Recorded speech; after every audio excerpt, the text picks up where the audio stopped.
Tapi sedekah subuh itu termasuk sedekah yang terbaik. Kenapa? Bukan kata saya.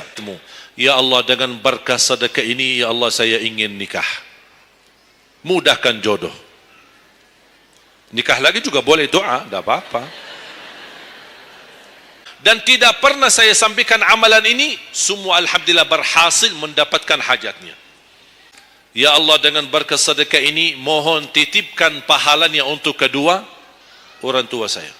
Ya Allah, dengan berkah sedekah ini, karuniai kepada aku anak penghafal Al-Quran.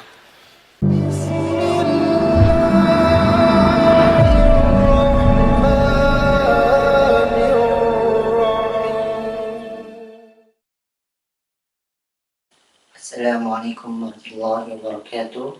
Pada kesempatan kali ini kita akan mendengarkan kajian dari almarhum Syekh Ali Jaber. Mari kita simak penjelasan beliau. Tapi kata Rasulullah sallallahu alaihi wasallam, setiap waktu subuh Allah turunkan malaikat, tugasnya mendoakan orang yang bersedekah subuh hari. Allahumma a'ti munfiqan khalafa. Ya Allah, ganti yang lebih baik bagi orang yang infak di subuh hari. Ibu-ibu lagi halangan tidak salat, sebelum beraktivitas isi sedekah subuh. Anda tidak usah susah-susah mencari anak yatim dan orang miskin di subuh hari. Mulai hari ini masing-masing bikin kotak amal atau botol atau kaling, simpan di rumah. Setiap habis salat subuh sebelum beraktivitas isi sedekahnya. Apalagi kalau sedekah itu disertai doa. Begitu anda sedekah, sebutkan hajatmu. Ya Allah, dengan berkah sedekah ini, ya Allah, saya ingin nikah. Mudahkan jodoh. Nikah lagi juga boleh doa, tidak apa-apa. Ada yang sedang melamar kerjaan, anda isi, wallahi dahsyat, amalan ini wallahi dahsyat, manfaatnya banyak untuk menyembuh penyakit, menabulkan hajat, memudahkan urusan. Dan tidak pernah saya sampaikan amalan ini, semua alhamdulillah berhasil mendapatkan hajatnya. Begitu anda isi, doa. Ya Allah, dengan berkah sedekah ini, mudahkan lamaran kerjaan saya. Ya Allah, dengan berkah sedekah ini, mohon titipkan pahalanya untuk kedua orang tua saya. Kalau ada yang merasa dirinya suka marah, suka emosi, ya Allah, dengan berkah sedekah ini, tenangkan hati dan jiwa saya, agar tidak emosi lagi. Ya Allah, dengan berkah sedekah ini, karuniai kepada aku anak penghafal Al-Quran. Bu, jemaah sekalian, saya berkeluarga 12 bersaudara, timnas. Dan kami memang sudah disusun satu lusin. 12 ini mempersiapkan, kalau timnas kita belum mampu membawa juara, insyaAllah kami sekeluarga siap mengganti timnas. Alhamdulillah, dari saudara saya 12 ini 10 penghafal Al-Quran. Tapi orang tua saya awam. Percaya enggak? Orang tua saya bukan ulama, bukan kiai, bukan ustaz. Ayah saya belajar kelas 3 SD. Ibu saya tidak pernah masuk sekolah sama sekali. Sampai usia 40 tahun masih buta huruf, tidak bisa baca Quran. Tapi Allah berikan karunia keturunan penghafal Al-Quran. Berkat apa? Salat mereka dan sedekah mereka, termasuk doa. Itu perjuangan mereka. Alhamdulillah, sekarang ayah saya, ibu saya penghafal Al-Quran, yang jadi gurunya anaknya sendiri. Sekarang di Indonesia saya bawa 5 adik saya dan ditugaskan menjadi imam tarawih. Saya bawa mereka pindah dari Arab kemari. Ada 5. Yang perempuan sudah dinikahkan sama orang Indonesia, orang Jakarta. Dan saya dorong adik saya yang perempuan untuk menghafalkan suaminya biar jadi penghafal Quran.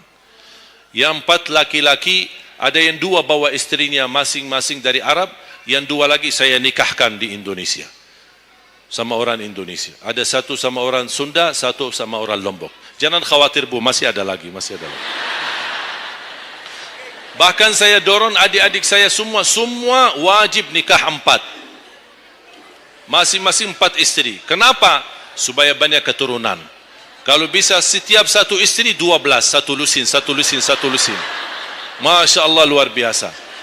Mengapa? Karena kita punya perjuangan yang masih panjang. Cita-cita saya mencetak 1 juta penghafal Al-Quran di Indonesia. Ketika saya datangkan adik saya tugaskan sama mereka dan tegas. Kalau kalian datang hanya mau berhiburan, pulang. Kalian di sini untuk bersama-sama memperjuangkan untuk mencetak 1 juta penghafal Al-Quran. Dan alhamdulillah program ini sudah jalan. Dan kita terus memperjuangkan. Dan saya harap semua jamaah insya-Allah berkenan terlibat dalam program ini. Cita-cita saya, semua masjid se-Indonesia insya-Allah diimami imam penghafal Al-Quran 30 juz. Bahkan lebih hebat lagi cita-cita saya. Insya-Allah saya yakin akan terjadi. Insya-Allah di demikian hari, di waktu yang Allah insya-Allah tentukan, insya-Allah presiden kita penghafal Al-Quran. Coba, ya Allah, rasanya enak. Langsung diumumkan di Masjid Istiqlal, khatib dan imam salat Idul Fitri, penghafal Al-Quran 30 juz, Presiden Republik Indonesia. Oh, mantap. Imam salat Idul Adha, Presiden kita. Salat Jumat, khatib dan imam, Presiden kita. Tidak perlu ganti imam. Udah, tidak perlu ganti imam, subhanallah, luar biasa. Coba, saya kagumi ketika membaca dan melihat YouTube-nya Presiden Erdogan, Turki. Walaupun beliau bukan penghafal Al-Quran, tapi murattal bacaannya beliau, Masya Allah. Mana ada sekarang presiden di dunia Islam sebagaimana bacaannya yang benar. Ini sudah saatnya, tapi bukan sekarang ya, nanti maksud saya, sabar dulu. Nanti jadi kacau nanti, semua, sabar dulu. InsyaAllah ada waktunya, insyaAllah. Mulai dari sekarang kita ayo bersama-sama mempersiapkan untuk kalau anda gagal menjadi penghafal Al-Quran, jangan gagal anakmu, cucumu, generasi yang ini semua. Kita melihat, saya bangga. Kenapa saya semangat untuk mencetak 1 juta penghafal Al-Quran? Itu berkatnya acara Hafiz Indonesia. Nonton kan acara Hafiz Indonesia? Nangis ya? Habis tisu kan? Tahu enggak salah satu karunia Allah untuk Indonesia? Ada teman saya berusaha punya TV di Arab. Beliau ingin membuka dan membuat acara Hafiz Indonesia versi Arab, tapi gagal. Kenapa? Karena tidak menemukan jumlah yang banyak penghafal Al-Quran di bawah usia 10 tahun. Hanya Indonesia saja. Malaysia kalah, Indonesia saja. Di bawah 10 tahun. Dan sayang sekali memang anda yang nonton acara Hafiz Indonesia, anda nonton acara yang sudah jadi. Tapi anda belum tahu apa yang kami berjuangkan di belakang layar. Sebelum acara Hafiz Indonesia, 4 bulan bekerja keras. Sambil tim turun ke lapangan, ke desa-desa, kampung-kampung, ke pulau-pulau untuk menumbulkan dan mendatangkan, menghadirkan para penghafal Al-Quran. Ketika dibawa di Jakarta, 2 bulan berturut-turut kami didik mereka. Yang awalnya pemalu, awalnya ada yang mohon maaf, kencing di celananya sendiri. Saking tidak berani, takut. Alhamdulillah sekarang menjadi mereka pemberani. Bahkan mereka berlumba-lumba azan subuh. Mereka berlumba-lumba membangunkan sesama saudaranya. Sama-sama tertib, makan. Kita menghadirkan dokter kesehatan, kita menghadirkan dokter psikologi jiwa untuk menjaga perasaan mereka selama 2 bulan. Didampingi kadang-kadang ibu mereka, didampingi kadang-kadang ayah-ayah mereka.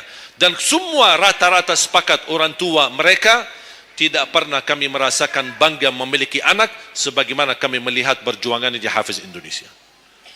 Dan alhamdulillah begitu selesai acara Hafiz Indonesia, kami tidak tinggalkan mereka. Kami terus kawal, kami terus pimpin. Dan alhamdulillah mereka di kampung masing-masing sudah membangun rumah tahfiz. Ada yang membangun pesantren untuk mencetak dan melahirkan jumlah yang banyak penghafal Al-Quran. Dan ini perjuangan luar biasa. Tidak mudah. Berapa biaya yang dikeluarkan. Dan mohon maaf, belum ada sponsor yang bisa mensponsori kita dan membayar full untuk kita. Kita terus bekerja keras. Dan alhamdulillah masih Allah hantarkan kepada kita orang yang dermawan, orang yang baik, yang berduli dengan dan mencintai Al-Quran. Allah anugerahkan. Wallahi menurut saya, saat ini, zaman ini, sedekah yang terbaik dan yang termulia, semua apapun yang terkait dengan Al-Quran, itulah yang termulia. Makanya boleh anda ketika anda bersedekah, jangan lupa disertai doa. Di antaranya anugerahkan ya Allah Indonesia menjadi negara Al-Quran. Tapi tolong fokus. Kalau anda isi sedekahnya, tolong disesuaikan. Jangan isi sedekahnya koin, teng, tapi doanya sampai terbit matahari. Dah ada malunya.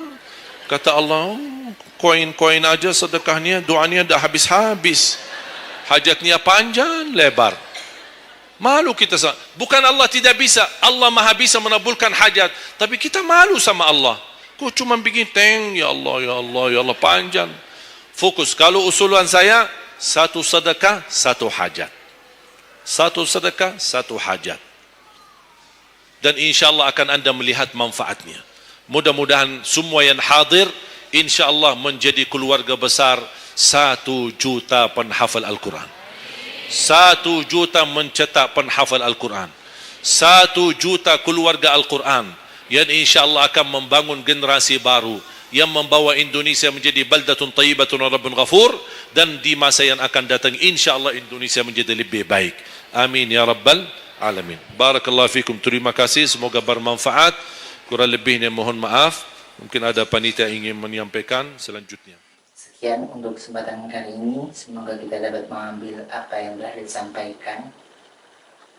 Jangan lupa untuk selalu doakan beliau agar beliau ditempatkan di tempat yang terbaik di sisi Allah Subhanahu wa Ta'ala. Sekian, wassalamualaikum warahmatullahi wabarakatuh.